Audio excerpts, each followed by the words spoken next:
नमस्कार मेरे प्यारे मित्रानी। तो कैसे हैं आप लोग। स्वागत है हमारा हिंदुस्तानी पाठशाला में। जैसा कि बाबू आप लोग को कल की वीडियो मैंने बताया था, हिंदी बुक के 10th क्लास की हिंदी बुक के चैप्टर 3 तक बाबू मैंने करवा चुका हूँ, मैंने करवा दिया है ना। इसके आगे चलिए आज आप लोग को चलते हैं। चलिए, आज चैप्टर का नाम है बाबू नाखून क्यों बढ़ते हैं। चौथा चैप्टर है बाबू, और नाखून क्यों बढ़ते हैं इसका चैप्टर का नाम है।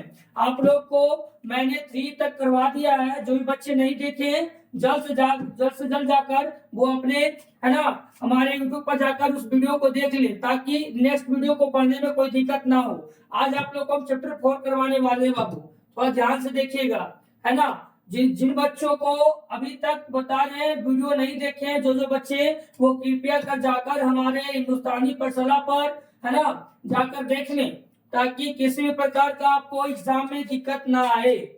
चलिए, देर ना करते हुए मैं आगे चलता हूं आप लोग को लेकर।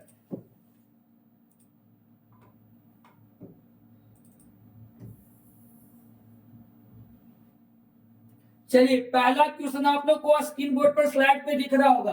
कह रहा है कि नाखून क्यों बढ़ते हैं, के निबंधकार कौन है।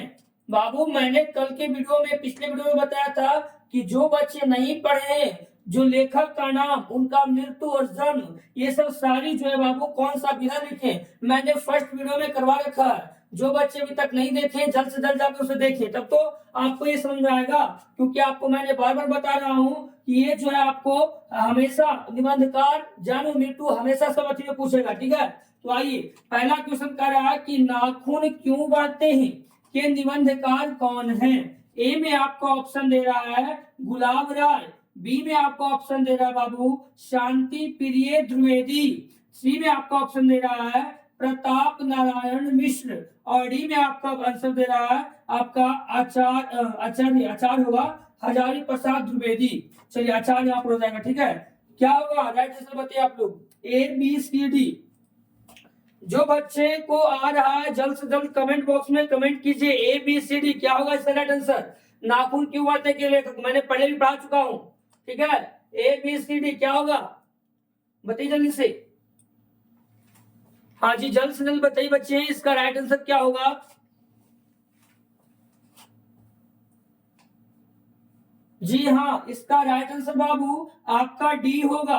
आचार्य हजारी प्रसाद द्विवेदी जो है हमारे नाखून क्यों बढ़ते के लेखक हैं। उनको लेखक कहें या तो बोल सकते हैं निबंधकार, निबंधकार, या तो बाबू बोल सकते हैं इनको निबंधकार हो गया, लेखक हो गया, निबंधकार तो लिखा हुआ ही है, लेखक हो गया, रचनाकार हो गया, जो बोलिए यहाँ पे रचनाकार होगा, रचनाकार, जो बोलिए इनको, है ना। आप यहाँ पे लिखा है नाखून क्यों बढ़ते हैं, इनके लेखक हैं, रचनाकार है, निबंधकार है, वो कौन है हमारे आचार्य हजारी प्रसाद द्विवेदी। इसका राइट आंसर डी होगा। चलिए, अगला क्वेश्चन क्या कर रहा है, ध्यान से देखिएगा बाबू। अगला क्वेश्चन कर रहा है कि बी कर रहा है कि नाखून, सॉरी, बी कर रहा है द्विवेदी जी ने निर्जन अपराधी किसे कहा। द्विवेदी जो थे वो निर्लज अपराधी किसे कहते हैं। तो कह रहा ए में नाखून के, बी में चोर को, सी में डाकू को, या डी में बदमाश को किसे कहा बाबू, बताइए जल्दी से आप लोग कमेंट कीजिए। राइट आंसर क्या होगा, ए बी सी डी क्या होगा, जल्दी से बताइए आप लोग, क्या होगा इसका राइट आंसर। जी हाँ, इसका राइट आंसर बाबू आपका ए होगा, नाखून की। कोई दिक्कत। अगला क्वेश्चन देखिए, क्वेश्चन नंबर 3 कह रहा है बाबू कि कामसूत्र, कह रहा है कामसूत्र किसकी रचना है। ए में हजारी प्रसाद द्विवेदी को, या बी में पतंजलि की, सी में कह रहा वत्स्यायन की, और डी में कह रहा रामानुजाचार्य की। क्या होगा राइट आंसर इसका बताइए, कामसूत्र किसकी रचना है। ए बी सी डी क्या होगा। जी हाँ, इसका राइट आंसर सी होगा बाबू। इसका राइट आंसर क्या होगा, सी होगा, वात्स्यायन। ठीक है, इसका कामसूत्र का जो रचना है कौन किया है, वात्स्यायन की है, इसलिए इसका राइट आंसर क्या होगा, सी होगा। तो दिक्कत। चलिए, अगला देखिए क्वेश्चन नंबर 4 में क्या कह रहा है, कह रहा है बाबू स्थित का अर्थ होता है सिक्त का अर्थ होता है क्या बाबू? ए में साबुन होता है, बी में मुहावर होता है, सी में आपका दर्पण होता है, या डी में मोम होता है? क्या होता है सिक्त का? ये जो है इसका जो है बाबू अर्थ क्या होता है बताइएगा आप लोग। पहला में साबुन, बी में दे रहा है मुहावर, और डी में सी में दर्पण, और डी में मोम। इसका राइट आंसर क्या हुआ फोर्थ का? बताइए जल्दी से, कमेंट कीजिए आप लोग। ए बी सी डी क्या होगा? चलिए ये देखिए आपका मोम होगा बुआ, सिक्त वर्तिका। देखिए संस्कृत में होता है सिक्त वर्तिका मतलब मोमबत्ती, ठीक है, इसलिए यहाँ पे सिक्त का अर्थ होगा मोम, राइट आंसर इसका डी होगा, ठीक है। संस्कृत में सिक्त वर्तिका का मतलब मोमबत्ती होता है, और यहाँ सिक्त का अर्थ दिया हुआ है मोम, इसलिए इसका राइट आंसर डी होगा। यहाँ तो कोई दिक्कत बच्चे बताइएगा। चलिए नहीं आगे चलते हैं। क्वेश्चन नंबर 5 में देखिएगा क्या कर रहा बाबू। क्वेश्चन नंबर 5 में कर रहा महाभारत क्या है? एक उपन्यास है, एक कहानी है, एक शास्त्र है, या एक पुराण है? बताइए क्या होगा राइट आंसर आप लोगों का। महाभारत आप लोग देखे है ना जी, हाँ, तो बताइए इसका राइट आंसर क्या होगा। महाभारत क्या है? उपन्यास है, कहानी है, शास्त्र है, पुराण है?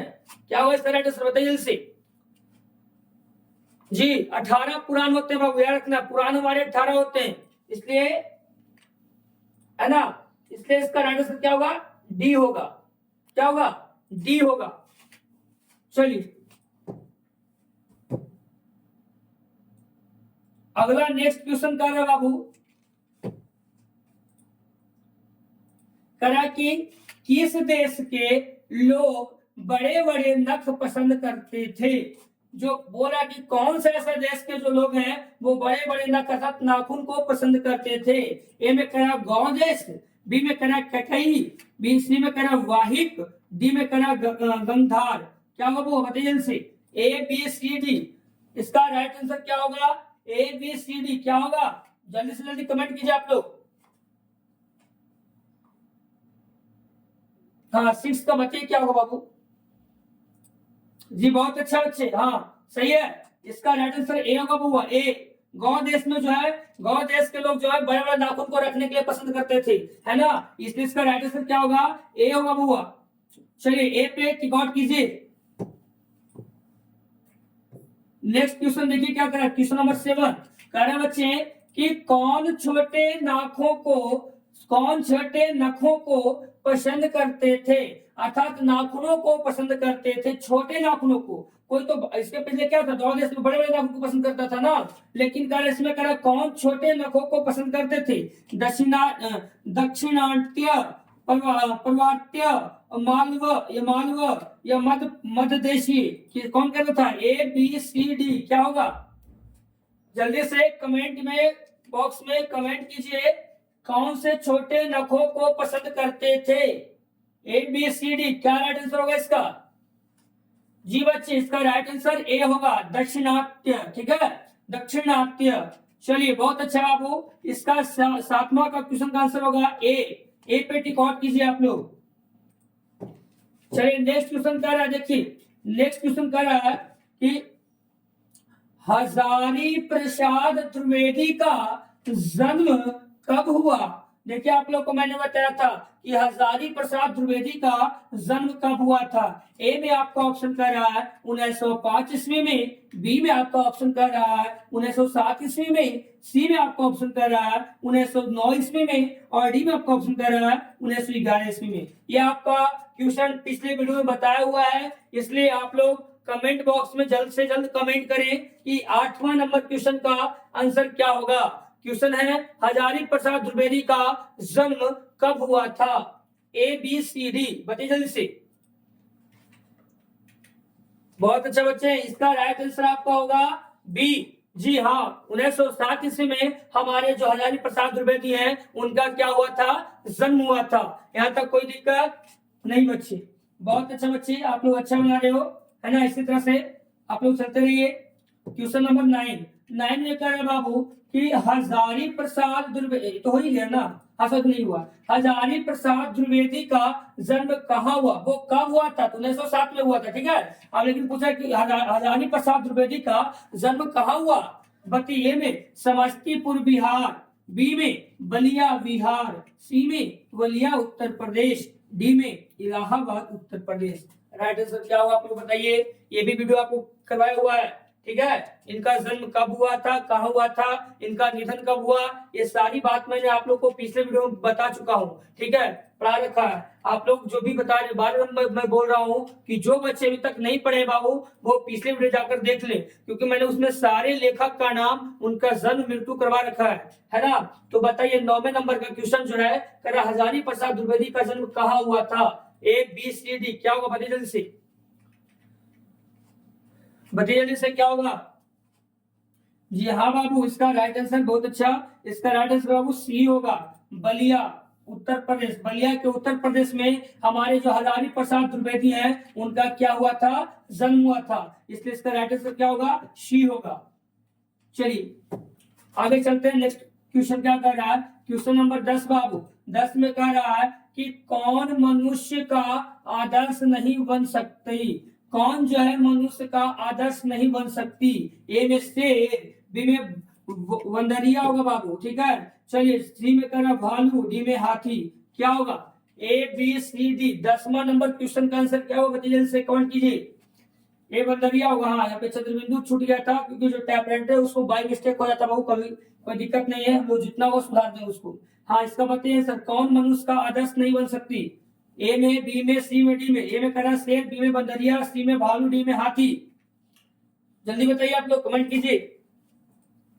जी हाँ बच्चे, इसका राइट आंसर बी होगा आपका, वंदनिया जो है मनुष्य का आदर्श नहीं बन सकती है, क्योंकि आप लोग जानते हैं कि आप लोग कहावत है ना, बंदर जाने का आदि का सवाल है ना।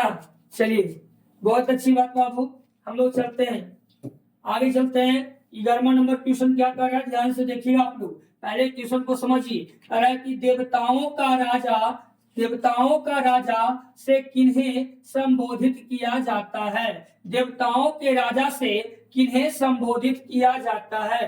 फिर से मैं क्वेश्चन पढ़ रहा हूं, देवताओं का राजा से किन्हें संबोधित किया जाता है। ए में महादेव को, आदिदेव महादेव है ना, विष्णु भगवान को, इंद्र भगवान को, या ब्रह्मा जी को। देवताओं का राजा, याद रखिए बाबू, हमारे देवताओं के राजा कौन से भगवान जी हैं। कमेंट आप लोग जल्दी से कीजिए कमेंट बॉक्स में, ए बी सी डी, क्या इसका राइट आंसर होगा। क्वेश्चन नंबर 11 का राइट आंसर क्या होगा बाबू, जल्दी से बताइए आप लोग। जी हाँ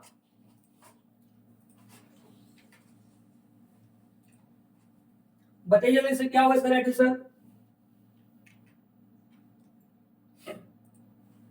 जी बच्चे, इसका राइट आंसर सी होगा, बहुत अच्छा बेटा, सी इसका राइट आंसर होगा। इंद्र भगवान जो है देवताओं का राजा कहलाते हैं, ठीक है। देवताओं का राजा कौन कहलाते हैं बाबू, तो इंद्र भगवान कौन कहलाते हैं, इंद्र भगवान क्या कहलाते हैं, देवताओं का राजा, इसलिए इसका राइट आंसर होगा सी। चलिए अगला क्वेश्चन क्या कर रहा है, क्वेश्चन नंबर 12 कह रहा है बच्चे कि नख किसका प्रतीक है। नख जो है बाबू ये किसका प्रतीक, एक सेकेंड बाबू,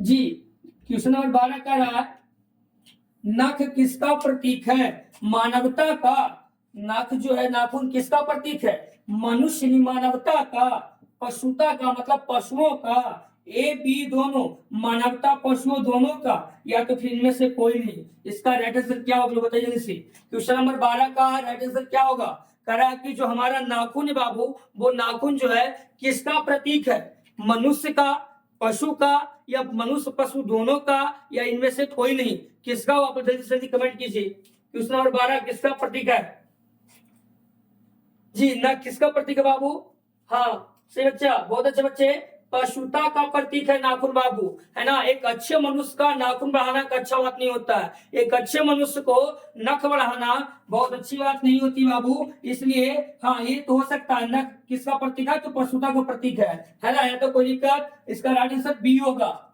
इसका राइट आंसर बी होगा। चलिए यहाँ तो कोई दिक्कत बच्चे नहीं है। अगला क्वेश्चन कह रहा है, क्या देखिएगा, क्वेश्चन नंबर 13 कह रहा है। 13 में क्या कर रहा है, पढ़िए ध्यान से क्वेश्चन को। पहले कह रहा है कि पृथ्वीराज रसो किनका संपादन है, पृथ्वीराज रसो किनका संपादन है। ए में कह रहा हजारी प्रसाद द्विवेदी, बी में मैक्स मूलर, सी में सुमित्रानंद पंत, डी में नलिन विलोचन शर्मा। चलिए ए बी सी डी, इसका राइट आंसर क्या होगा, नाखून क्यों बढ़ते हैं, इनके लेखक कौन है? जल्दी से कमेंट कीजिए। हजारी प्रसाद द्विवेदी। तो आप चैप्टर कौन से चैप्टर में पढ़े हम लोग? चैप्टर 4 में क्या पढ़े हैं? नाखून क्यों बढ़ते हैं। तो जिसमें जो पढ़े वही होगा बाबू, ध्यान रखिए। इसमें ऑप्शन आपको दिया हुआ होगा। पृथ्वीराज रसो किनका संपादन है, बताइए। जी हाँ, बहुत अच्छे बच्चा। इसका राइट आंसर ए होगा, हजारी प्रसाद द्विवेदी जो है पृथ्वीराज रसो का संपादन है। चलिए अगला क्वेश्चन देखिए, क्या रहा? क्वेश्चन नंबर 14 क्या कर रहा है? कह रहा बाबू कि काशी हिंदू विश्वविद्यालय कहाँ है, पता आप लोग को? हाँ, वाराणसी में है ना। काशी हिंदू, जिसको बोलते हैं हम लोग BHU, है ना, काशी हिंदू विश्वविद्यालय, जिसका नाम है BHU, वहीं पे हुआ काशी हिंदू विश्वविद्यालय। तो कह रहा काशी हिंदू विश्वविद्यालय से हजारी प्रसाद द्विवेदी जो है, द्विवेदी को कौन सी उपाधि दी गई थी? हमारा जो काशी हिंदू विश्वविद्यालय है, उस काशी हिंदू विश्वविद्यालय से हजारी प्रसाद जो द्विवेदी हैं, उनको कौन सी उपाधि दी गई थी? पद्म भूषण, अशोक चक्र, विजय चक्र या ज्योतिषाचार्य, क्या दिया गया था बताइए? उनको हजारी प्रसाद द्विवेदी को हमारे जो है काशी हिंदू विश्वविद्यालय से क्या कौन सी उपाधि मिली थी? ABCD, क्या इसका राइट आंसर होगा बताइए जल्दी सब लोग, कमेंट कीजिए जल्दी कमेंट बॉक्स में। 14 नंबर क्वेश्चन का आंसर क्या होगा बाबू, बताइए आप लोग। जी हाँ, इसका राइट आंसर डी होगा बच्चा, ज्योतिषाचार्य। ज्योतिषाचार्य की उपाधि मिली थी हमारे ये हजारी प्रसाद द्विवेदी जी को काशी हिंदू विश्वविद्यालय से। याद रखना कि काशी हिंदू विश्वविद्यालय से जो हमारे हजारी प्रसाद द्विवेदी हैं, उनको ज्योतिषाचार्य की उपाधि दी गई थी। ठीक है, आपका राइट आंसर क्या होगा? डी होगा बच्चा। ठीक है, सुन रहे हैं आप लोग को?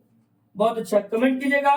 एक बार कमेंट आप लोग कर लीजिए, यस या नो। आप लोग को सही से स्क्रीन दिख रहा है? कहीं दिक्कत नहीं है ना? जल्दी से कमेंट कीजिए बच्चे, दिक्कत रहेगा तो आप लोग को बोलिएगा। ठीक है, क्वेश्चन नंबर 15 देखिए क्या कर रहा है। हजारी प्रसाद द्विवेदी कब पद्म भूषण की उपाधि से सम्मानित किया गया? जो हमारे हजारी प्रसाद द्विवेदी है बाबू, वो हजारी प्रसाद द्विवेदी को पद्म भूषण से, पद्म भूषण की उपाधि देकर कब सम्मानित किया गया? हम लोग को काल बताना है कि कौन से काल में हमारे हजारी प्रसाद द्विवेदी को पद्म भूषण देकर, है ना, यानी पद्म भूषण की उपाधि देकर सम्मानित किया गया। ए में करा 1953 में, बी में करा 1957 में, सी में करा 1959 में और डी में करा 1961 में। इसका राइट आंसर क्या होगा जल्दी से कमेंट कीजिए आप लोग। 15 नंबर क्वेश्चन का राइट आंसर क्या होगा?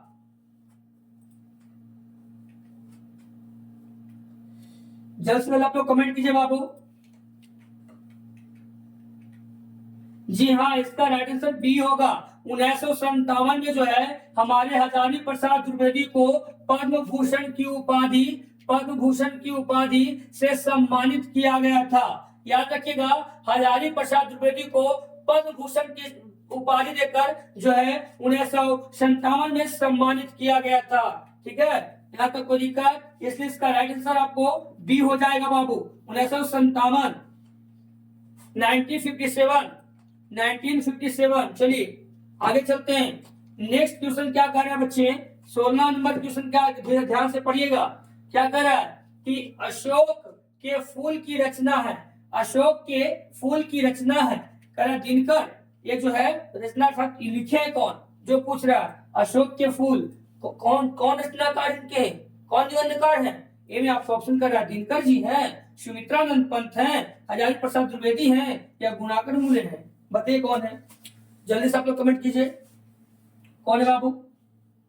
अभी मैंने बताया था कौन से चैप्टर पढ़े हैं, चैप्टर 4। चैप्टर 4 का क्या नाम है? नाखून क्यों बढ़ते हैं। इनके लेखक कौन है? हजारी प्रसाद द्विवेदी। तो इनका भी कौन होंगे बाबू? हजारी प्रसाद द्विवेदी।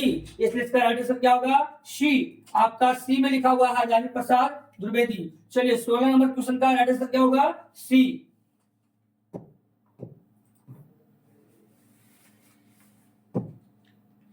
आइए 17 में देखिए क्या कर रहा है। कह रहा कि हजारी प्रसाद द्विवेदी की मृत्यु कब और कहां हुई थी।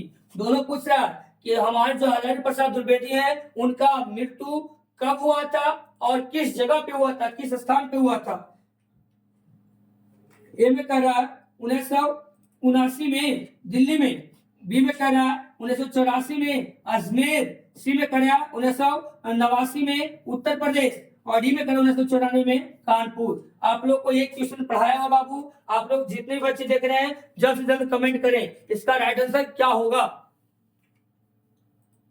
जी हाँ, दिल्ली में हुआ था, याद रखिए, दिल्ली में तो कब हुआ था, 1979 में। जी हाँ, इसका राइट आंसर ए होगा बुआ। 1979 के दिल्ली में हमारे जो है हजारी प्रसाद द्विवेदी का मृत्यु हुआ था 1979 में, और इनका जो कहा हुआ था तो दिल्ली में मौत हुआ था, दिल्ली में वो अपना अंतिम सांस लिए थे, है ना।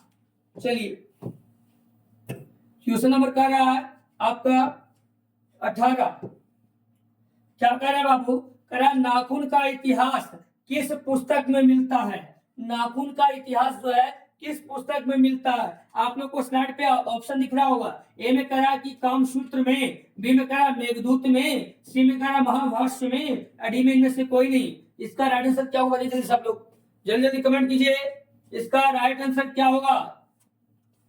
कोई सूत्र का इसमें नाम आप लोग को दिख रहा होगा, दिख रहा है बाबू। जी हाँ हाँ हाँ, बहुत अच्छा बच्चा।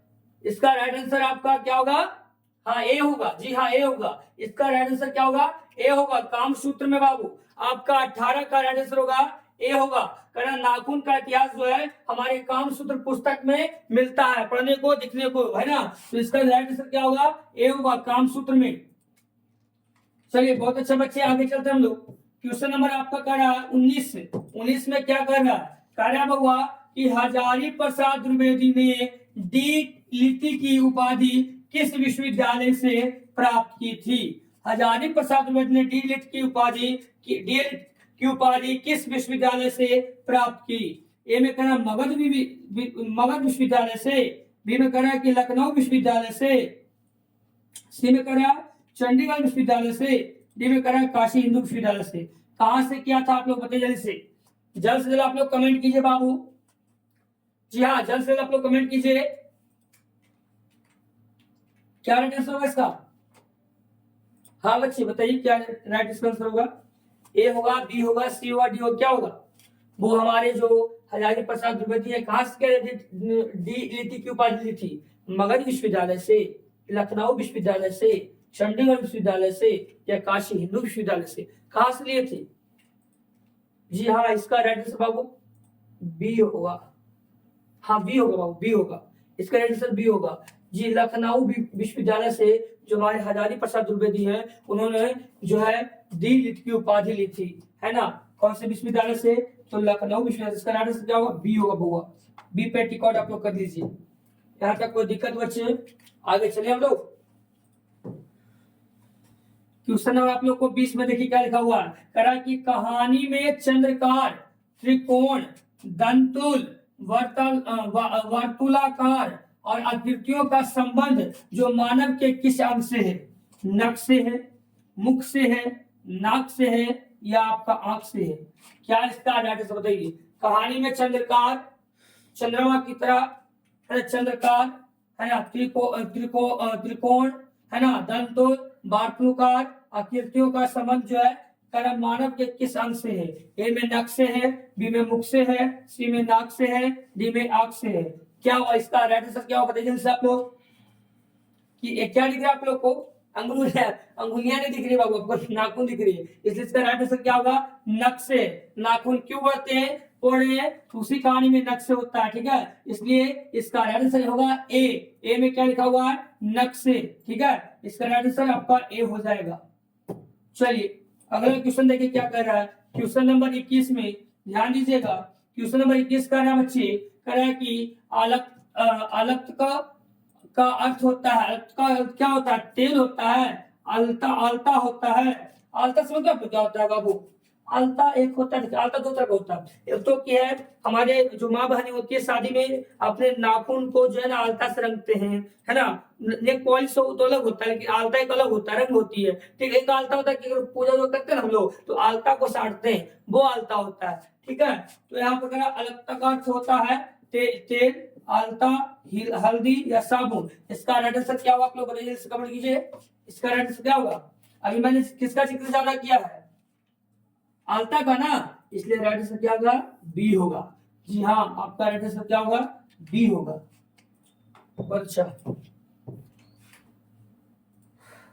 आप लोग टेंशन मत लीजिए, जो भी आपके भाई बहन है बाबू, मैं बता देना चाहता हूं कि आपको ये संपूर्ण बैच यानी कि न्यू बैच जो है जल्दी प्रारंभ होने वाला है। आपको आपके हिंदुस्तानी पाठशाला पे ऐड लग जाएगी, तो टेंशन लेने की बात नहीं। अब की बार 450 पार कहां से बाबू, तो आपके इस हिंदुस्तानी पाठशाला से। आपको मैं बताया था पहले वीडियो में जब इंट्रोडक्शन दिया था, तो बताया था कि हमारे यहाँ बाबू हर एक विषय के अलग अलग शिक्षक आप लोग को पढ़ाएंगे, जैसे कि आप लोग को बताए थे। अभी देखिए आप लोग जो भी बच्चे साइंस भी पढ़ाया जा रहा है, साइंस में हमारे आशीष जी हैं, वो आशीष तक पढ़ाए हैं, लेकिन आप जो बच्चे नहीं देखे हैं वो उनका वीडियो जाकर आप लोग इसी हिंदुस्तानी पाठशाला पे साइंस का देखिएगा, ठीक है। क्योंकि आपका हिंदी साइंस चल रहा है, बस ज्यादा दिन मैं नहीं लूंगा, आप लोग को 5 से 6 दिन और दूंगा, हिंदी समाप्त हो जाएगी। उसके बाद आप बाबू आपका संस्कृत स्टार्ट करके फिर आपको सोशल साइंस पढ़ाऊंगा। यानी आपको मैंने जो कहा है वो पूरी तैयारी आपको मैं यहाँ पे करवाऊंगा, ठीक है। और जो भी आपके बड़े भाई बहन हैं या उससे आपसे छोटे हैं,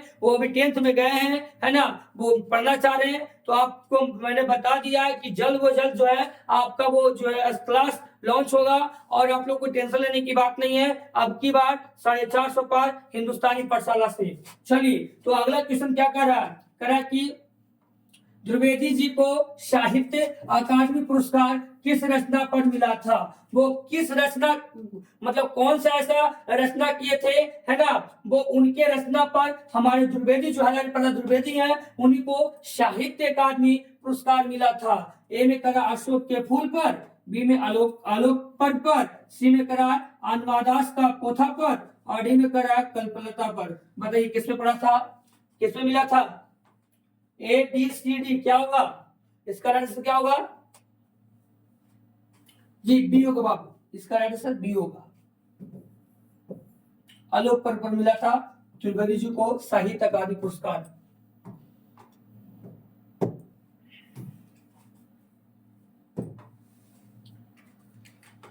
प्राचीन मानव मतलब, प्राचीन का मतलब क्या होता है बाबू, पुराना।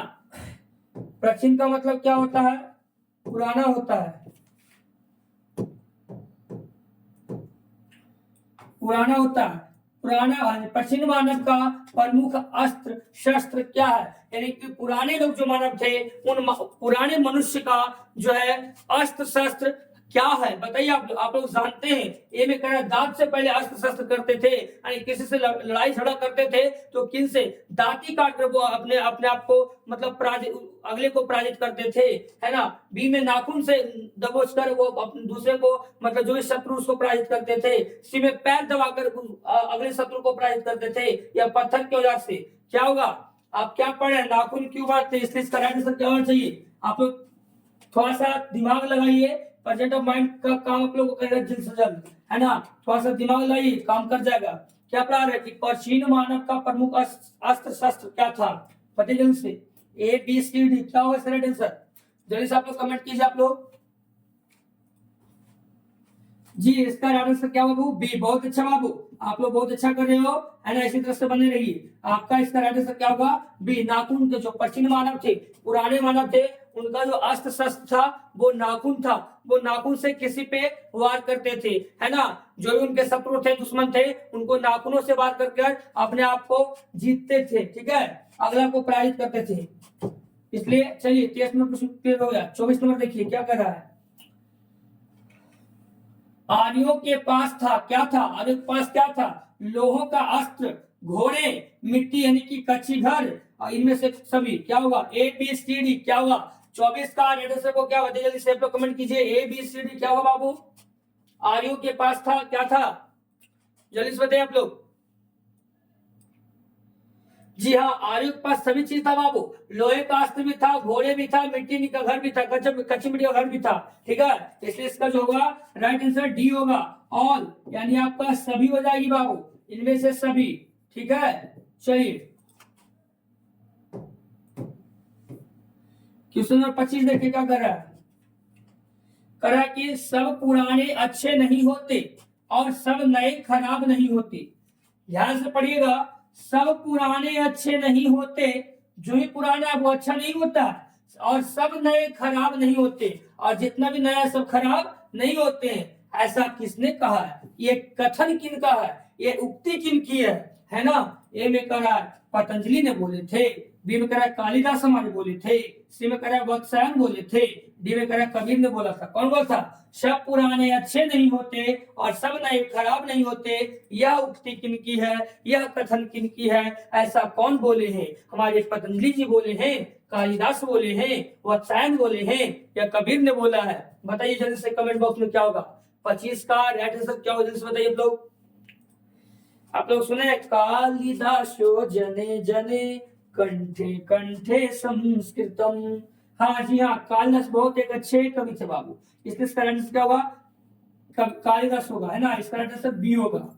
इसका आंसर क्या होगा? बी होगा। चलिए अगला क्वेश्चन देखिए 26 नंबर क्या कह रहे हैं बाबू? 26 में कह रहा है कि नखधर मनुष्य आज किस पर भरोसा कर रहा है? बंदूक पर, लाठी पर, एटम बम पर, या लोहे के विभिन्न हथियारों पर? किस पे भरोसा कर रहा है नखधर मनुष्य जो है? आज किस पे भरोसा कर रहा है? बंदूक पर, लाठी पर, एटम बम पर, लोहे के विभिन्न हथियारों पर? A B C D. इसका राइट आंसर क्या होगा? जल्दी से बताइए, जल्दी से कमेंट कीजिए आप लोग जल्दी से जल्दी। जी हाँ, इसका राइट आंसर आपका बी होगा, सॉरी सी होगा बाबू, सी होगा, एटम बम पर होगा बाबू। सी, इसका आंसर सी होगा, सी। चलिए अगला ये क्या कर रहा है जी? थोड़ी सी मुझे तबीयत खराब लग रहा है बाबू, इससे तो थोड़ा सा उतना बढ़िया से हम बोल नहीं पा रहे हैं। ठंड के मौसम में ठंड बदल रहा है ना, कल तक था धूप था, पूरा एकदम सुबह से ठंड की हुई है, थोड़ा सा परेशानी हो रही है। कोई बात नहीं, आप लोग के लिए मैं सदैव आपके प्रति रहूंगा। करें 27वां नंबर क्वेश्चन, मनुष्य की मनुष्यता, जो मनुष्य है उसकी मनुष्यता यही है कि वह सबके दुख सुख को सहानुभूति के साथ देखता है। मनुष्य की मनुष्यता यही है कि वह सबके दुख रहे चाहे सुख रहे, वो दोनों के सहानुभूति को साथ देखता है। यह तथ्य किसका है? अर्थात ये कथ्य किसका है? यह कथन किसका है? यह उक्ति किसका है? बताइएगा। ए में महावीर स्वामी का, बी में गौतम बुद्ध का, सी में कालिदास का, डी में वत्सायन का? जल्दी से आप लोग कमेंट बॉक्स में कमेंट किए किसका है, जल्दी से बताइए आप लोग। जी राइट आंसर का बी होगा, गौतम बुद्ध का यह कथन है बाबू कि मनुष्य की मनुष्यता यही है कि वह सबके दुख और सुख को सहानुभूति को साथ देखता है। यह कथन जो है हमारे गौतम बुद्ध ने दिया था, इसलिए इसका राइट आंसर क्या होगा? बी होगा बाबू। ठीक है, इसका राइट आंसर क्या होगा? बी। चलिए आगे चलते हैं, क्वेश्चन नंबर 28 कह रहा है कि नाखून क्यों बढ़ते हैं के निबंधकार कौन है? बाबू फिर से आ गई ना, ये तो बता दिए थे लेकिन फिर से वही क्वेश्चन आ गया। ये तो इसका डी होगा। ठीक है, इसका राइट आंसर क्या होगा? डी होगा। आप लोगों को पहले बता दिए थे बाबू, नाखून क्यों बढ़ते हैं ना, इसका आंसर क्या होगा? डी बताए थे। चलिए अगला देखिए, क्वेश्चन नंबर 29 करा आचार्य हजारी प्रसाद द्विवेदी जी ने साहित्य की किस विधा में लेखन नहीं है, लेखन नहीं किया है ना? आलोचना, उपन्यास, कहानी या निबंध? क्या होगा जल्दी से बताइए आप लोग। 29 का राइट आंसर क्या होगा?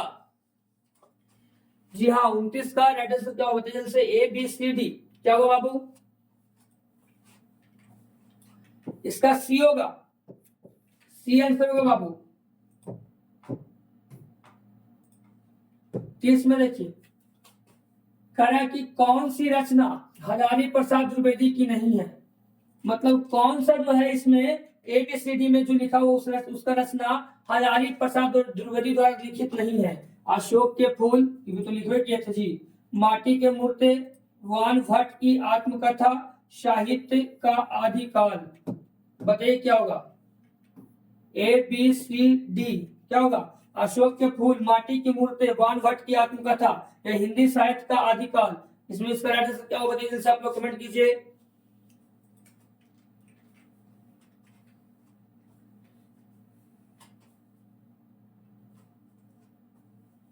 जी बाबू, ये भी लिखे थे, ये भी लिखे थे, ये भी लिखे थे, ये नहीं लिखे थे, इसलिए राइट आंसर का बी होगा, माटी के मूर्ते। चलिए माटी के मूर्ति जो है हमारे है प्रसाद द्विवेदी जी का लिखा हुआ नहीं है। करा हिरोशिमा कहाँ है? चीन में, जर्मनी में, नेपाल में या जापान में? कहा गया था रोम जी, हिरोशिमा के बंदरगाह पे गया था बाबू, है ना। चलिए तो कहाँ है हिरोशिमा? चीन में है, जर्मनी में है, नेपाल में, जापान में है? बताइए जल्दी सब लोग कमेंट में। जापान के बंदरगाह पे हिरोशिमा पे गिरा था, इसलिए जी होगा इसका, जापान, जापान होगा। क्वेश्चन नंबर 32, तो क्या कर रहा है? कह रहा कि कौन छोटे नखों को पसंद करते हैं? ये तो बताया था हम लोग, वही क्वेश्चन आ रहा है ना, वही क्वेश्चन आ रहा लगता है। चलिए कोई बात नहीं, देख लेते हैं। तो ए में दक्षिणताय क्या होगा? पर्वताय, मालव या मध्य प्रदेशी? क्या होगा बताइए जल्दी से आप लोग।